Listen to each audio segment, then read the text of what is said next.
Musta guys? Welcome na naman sa isa pang unboxing video ng Kaiju Gaming PH. Ako nga pala si Jet, and for today, magre-review tayo ng RGB keyboard from Ajazz.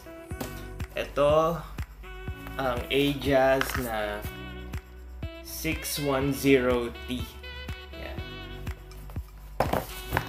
Bago natin simulan yung unboxing nun guys, hingi lang ako ng konting favor. Like po ang aming Facebook page at Kaiju Gaming PH. Same po yan sa aming Instagram. And if you see this video sa timeline nyo, share nyo na. Tulungan tayo dito.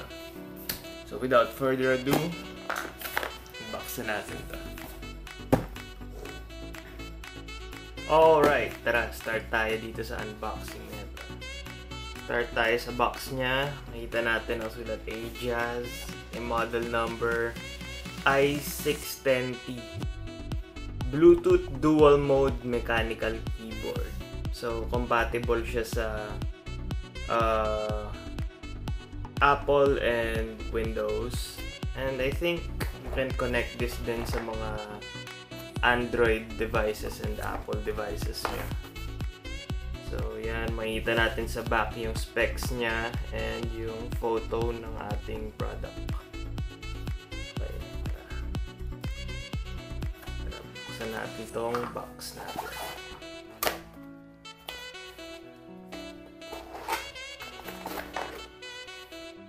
Ang ganda ng box niya. Yan. Makikita natin naka-wrap ng paper to. Siyang plastic na paper. Whatever it's called. So yan. Makikita natin nandito yung instructions manual sa loob ng box. And ito. May cable here sa loob. Set aside natin to and tara mag-proceed tayo dun sa keyboard. So, yan. Wow! Tingnan nyo to. Saktong-sakto yung size niya. Parang short niya lang kasi hindi siya full keyboard din. So, makita natin yung finish niya here. Purong white. And sound check natin yung keys niya.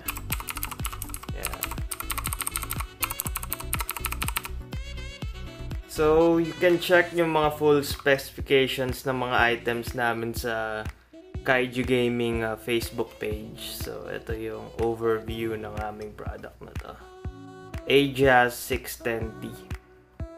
So, yung build quality niya is very, very nice. Parang it has a weight to it. Parang medyo mabigat siya. Tara, try natin i-turn on. Ooh. Nakita natin yung backlit keyboard. May backlight siya and ayan. Super nice. Liwanag na lights niya. So again, itong product na to is available at Kaiju Gaming PH sa Facebook. Soon pala guys, mag-upload kami ng mga video tutorial kung paano gamitin ang mga products namin. So, stay tuned lang kayo. So, yan siya. Perfect na perfect pang pang work from home. Tingnan yung size niya. Super compact na shape niya.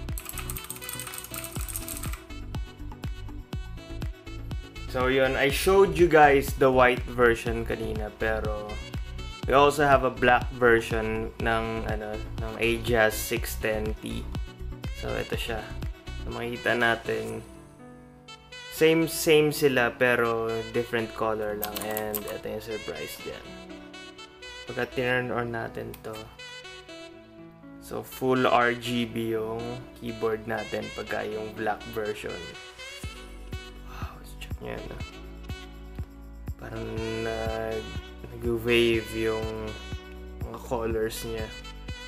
So, marami siyang other color modes, and so you have the choice I think mas okay tong colorway na to. Makita natin. Full LED RGB backlit keyboard siya. Perfect na perfect yan para sa work from home setup and for gaming din.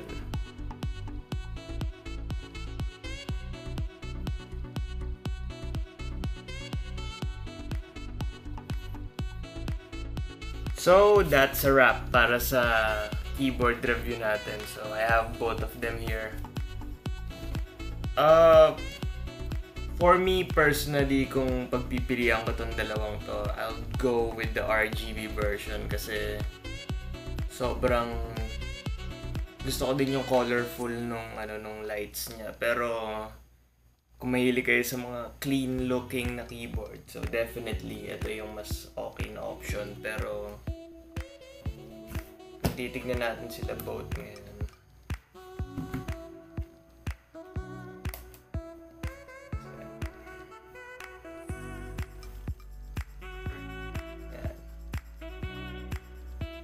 I think mas made dating tong RGB version kasi dito.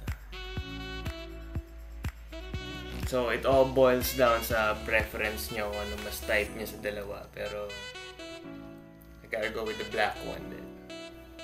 So yun, thank you guys so much for watching this video. So kung may inquiries kayo, you can contact us on Facebook sa @Kaiju Gaming PH, and you can also contact us sa Instagram @Kaiju Gaming PH din. So mag-comment lang kayo kung may gusto kayo or request na item para i-unbox namin. And kung may mga questions kayo, comment lang or mag-PM lang kayo sa Facebook and sasagutin naman namin yan. Like and share this video pag nakita nyo. Thank you guys so much sa support and stay safe. Bye-bye!